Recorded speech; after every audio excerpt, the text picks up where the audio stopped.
For me, it was like walking out on a stage, a huge stage, and I have worked on big stages, like at the Royal National Theatre in London, the Royal Shakespeare Company. But I think what it does to the feel of the film as we were working on it, and I think the same thing applied to Dogville, which preceded this, is a sense of openness in which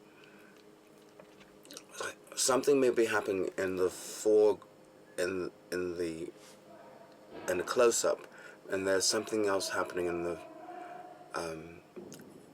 somewhere else on the set, and the camera's catching both things, even though one is closer than the other. And there's a sense of see-throughness in the whole story, so that everybody is affected by everything, or everyone is interconnected, and that is going to build up through the in the film over a period of nearly 3 hours, a kind of, again, emotional tidal wave of these people being connected. You have to be what the French call disponible. You have to be available all the time. And that's not always required if you're in a film. For instance, we had to wear mics even when we didn't have lines, specific lines that day.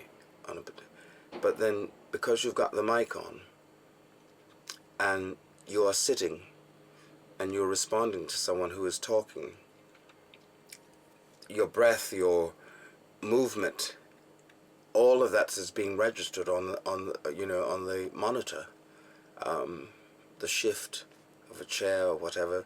So you are working all the time, and there were moments when we as a group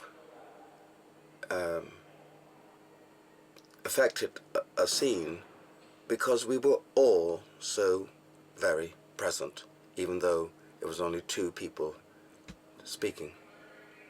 But the way we were present helped create the tension in that scene. And it's wonderful. It is about human behavior, but the fact that it takes slavery as the context is very important, because it's about the kind of psychological and emotional legacy of slavery, rather than just the physical thing of there having been all these slaves who were brought over in ships and all the rest of it, and worked for 400 years, and then they were freed, and etc., and Emancipation Proclamation. All of that is kind of sort of prosaic, whereas this film is about a kind of psychological and behavioral legacy that has been carried on right to the present. America doesn't make films about America. It just refuses. It makes sort of promotional 2.5 hours commercials about what they would like to think about themselves. And this film is about America and about race, which America doesn't like to talk about, because it likes to just take that point of view that we are,